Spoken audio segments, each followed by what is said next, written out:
Oh yeah, they're so cute. Mhm. The secrets to a tidy home. There is a couple of things that could be done to permanently have a clean house, because I feel like that's the goal, is just like the peace, the quiet, the order. That's what we're all longing for. However, you can just get rid of your husband, you can get rid of your children, you can get rid of anything fun and anything living in your home, and then you will have order that will never go away, that will never change. It will be constant. The morgue, that's what you will have. However, the moment you bring in any life into your life, like children, pets, husbands, plants, friends, and family, then the messes come more often, and the more life you have, the more messes happen. So let's talk about 3 things that I am seeing that if we all were to follow would bring a lot more order, even if we're having a lot of good life happening in our lives. Hello, my name is Yana and I am a working mom of 4. I'm a wedding photographer, so my schedule is very busy. My husband and I balance things pretty well between like who's taking care of the children when I'm gone, when he's at work. So our schedule is pretty seamless, but also it is very full. 4 kids, corporate job, business, it's a house. It gets very busy. I feel overwhelmed less these days than I used to, but obviously life is not just like steady situation. There is no steadiness in my life, just because again, like I work for myself, so that brings in a lot more chaos. But also, even if you are working at the job and you have a steady flow, there's always sicknesses, emergencies, things breaking in the house, any like birthday parties, whatever else. Like life is never perfectly steady. And so there's always, it seems like, oh, I got a hold of my routine, and then, oh, never mind, there's a mess again. However, some of us do not even have a steady routine. David, be a little bit more quiet, baby. Okay, I'm trying to talk to my friends online, on the internet. And so the messes signify what? The lack of habits of cleanup. However, there are 3 things that if you were to do would if you would like incorporate them in your life as a normal part of your life, then there will be less messes. I don't think there's ever a way to eliminate all of the messes, because like life is unpredictable. You cannot predict every single thing. And that is the point. However, if you build these 3 things into it, it will be less messy, more tidiness, more order.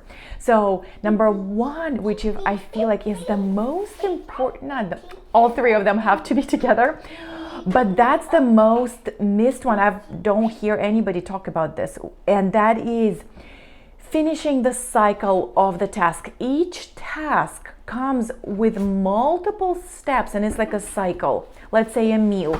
To get a meal, you obviously have to grocery shop, but let's not talk about grocery shopping, because that is in itself a separate task. Let's say a dinner, because that is a good cycle.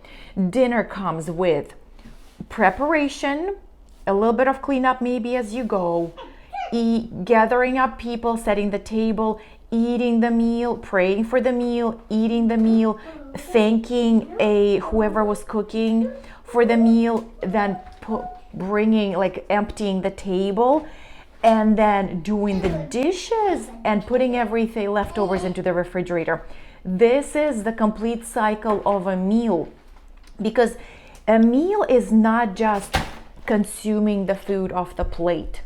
Because if you think of dinner as just eating, then that's where all the messes come from. That's where the lack of preparation and then a big mess afterwards stays. A dinner comes with all of the steps that I just mentioned, including doing the dishes, loading the dishwasher, starting the dishwasher, and whatever you do by hand, hopefully drying it and putting it away, because then that puts your home in the state of order when all the things are put away. And obviously David, be a teeny bit quieter, Baba, you're so loud. And obviously every woman has a little bit of a different level of tidiness that she needs. Some people do need empty counters, empty everything wiped off and nothing left away. And I think that is the ideal. But for some of us, David, be a little bit quiet. For some of us, we kind of just like are forced to deal with like a little bit like different level of chaos because of like more people in the family, different kind of schedules. So sometimes some of us are more okay with having a couple of things on the counter, a couple of things left out. And that is okay, as long as your nervous system feels that this is acceptable level of chaos. That is the goal for all of us to come to. David, you're very loud, Baba. Be just a teeny bit quieter, baby. I know I'm talking, but I need to record a video, baby. So please be quiet, okay? Thank you. So all of us are okay with slightly different level of chaos. Obviously, the perfection is peace and beauty and order and like something to look at, beautiful a vase with fresh flowers, a bowl of fruit, and just like fresh, clean counters. Magazines, it is a goal for all of us. That is like we can't say, oh, it's unachievable. It is achievable, but how much effort are you able to actually put in? Do you have the energy, the time to do it? And that's the thing. For everyday normal life with children and busy schedules, is it necessary? Is it not necessary? But if you were to have that level of order in your house, that would be great, but not achievable all the time. What we need to focus on is acceptable level of tidiness that keeps your nervous system at peace. And that is the goal for every single one of us. And so in order to get that, we need to come to a task. Laundry. You load the laundry, you get it out, you fold it to whatever degree it needs to be folded, and then you put it away. That will keep your brain at peace and knowing that everything is okay, everything is in order. I know that my kids tomorrow will not be screaming for the socks. I will not be rushing and frustrated that I do not have my workout clothes cleaned up, and or if it's clean, where is it? Which clean laundry basket is it in? Like I have like literally 15 minutes to go do my run, and I don't have my workout clothes. So that is the thing. The cycle, however small or maybe a little bit big it is, you have to know what that cycle entails and do as best as you can to complete the cycle. You go to church, you have, my kids have special, like slightly fancier shoes for the church. They don't wear, most of the times, if I remember to tell them, wear your church shoes. They wear church shoes, but then most of the times they're not gonna wear church shoes until next Sunday. So when we come home, I try to do my best to tell them, put away your church shoes so that they're not by the door, because every day they wear sneakers. But for the church, they wear special shoes. So every task, homework comes with taking things out, doing the homework, and then putting things into your backpack and pencil into the pencil box. Same thing with gardening. You get the watering can, you water it, then you put the watering can away. And that understanding the complete cycle of the tasks that you're doing, crafts, painting, creativity, cleaning. You clean, you put the cleaning supplies away or the tools or whatever. You do the crafts, you clean up to put things away. And understanding that the task is not only one thing that you're doing, but it's the preparation and the cleanup that has to be attached to the task for it to bring more order into your life. So that's number one. Number two is, everybody says it's really difficult to do, but you have to do it. Finding a place for each thing. Because if obviously in the kitchen it's a little bit easier, because it is kind of obvious, like the plates go here, the forks go here, the knives go here, the scissors go here. But the more elements your life has, the more places you will have to have the pencils and crayons go here, the brushes and paints go here, because I feel like, I mean, maybe some people could get away with having things all in one, like all school supplies in one.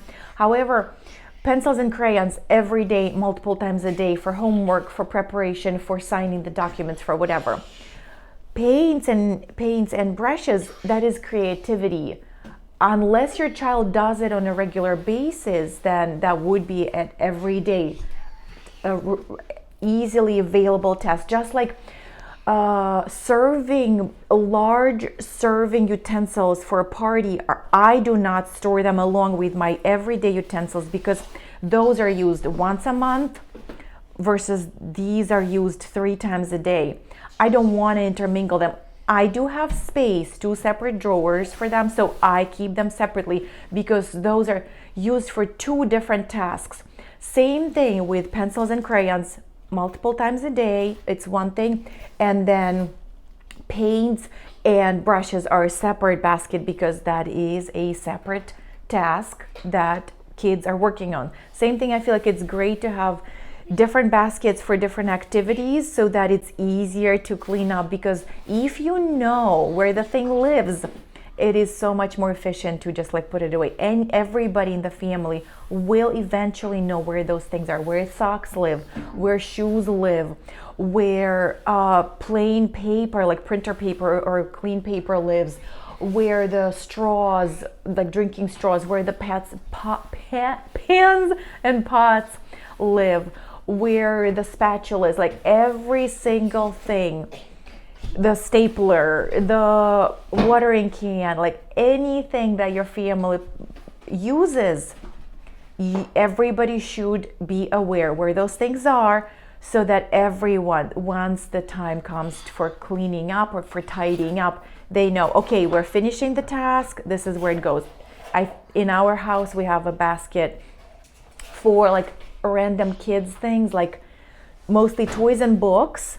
But if there is like a piece of paper that they were drawing or writing a story, painting, whatever, it's just easier for us to just like put everything in the basket, and when the time comes we sort them out. But if not, that's fine, because they like looking at those things and reminiscing or incorporating them into their like stories as they're playing with their characters or whatever it is that they're doing. So any child thing, if it's not a craft, like obviously if it's a tool like paintbrush or paints or Play-Doh or crayon, then that goes into the tool basket. Everything that they're playing with would go into like one, 2 baskets per room, depending on whatever that is. And so having a place for everything is important. If you do not have a place, tidying is hard to impossible. How can you tidy if there is nowhere to tidy? Then you just like create random piles of stuff.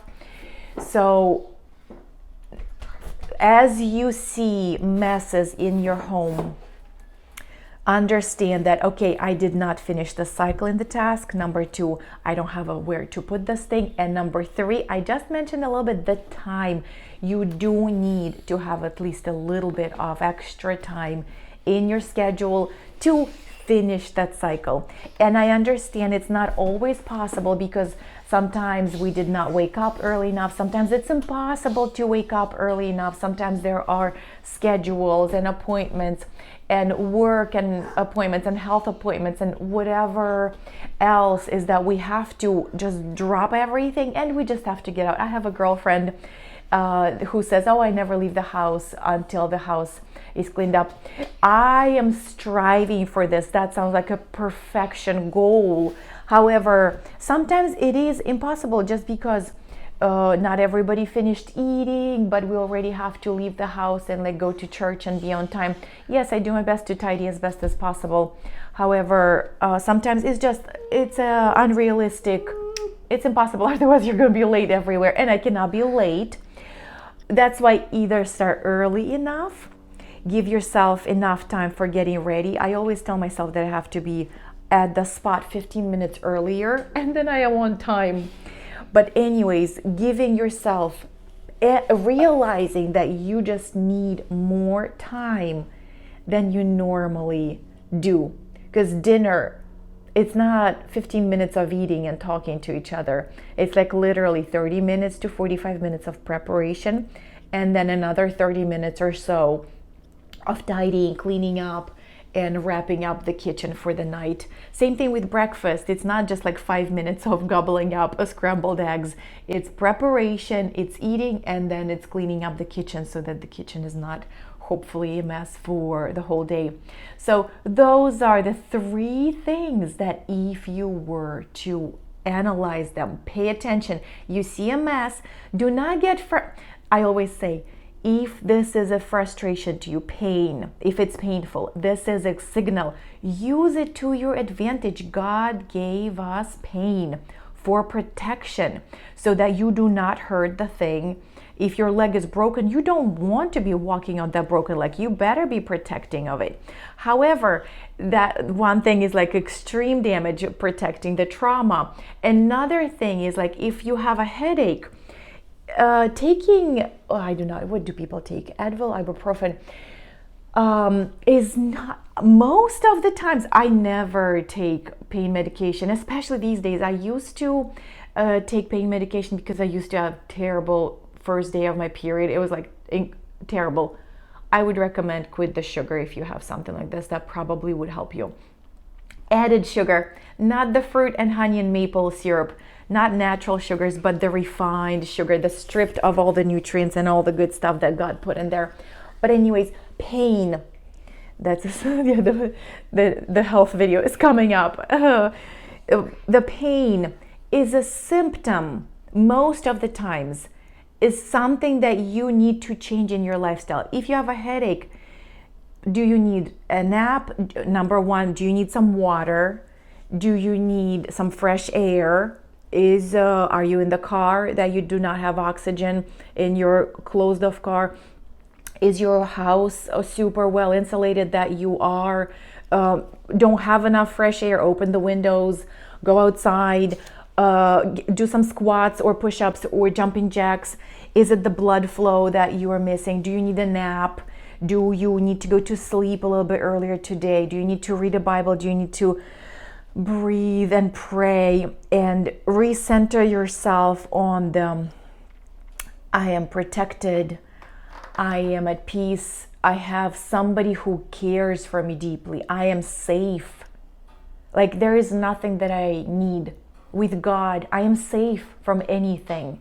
I am cared for. I am provided for. Is that what you need? Yes, like I understand, like once in a while, I'm not judging too much for people taking pain medication. However, if it's a chronic thing, then that's the thing. When it's an emergency, that's one thing. When it's a chronic pain that you see always bothers you, it's always not done, the thing is always in your way, you always step into it, it's always there, the dishes are always there, the pile of dirty laundry or clean laundry or whatever is always there. Look which task cycle you did not finish. Did you assign every place, everything for every place for everything? And did you allow yourself to have a little bit of extra time to actually put things away and to finish the cycle? I know there is a lot more, like how do you actually make the time? Again, the fears of getting things done versus actually taking care of immediate, normal health routines. That is a different, longer video. We'll talk about this soon. But for now, when you see a mess, look at it and start slowly and surely building in the cycles to complete the task, looking for the place, and allowing yourself to have a little bit more time to complete the task. Thank you so much for spending your time with me. I hope this was helpful for you. God willing, I will see you guys in my next video. Bye-bye.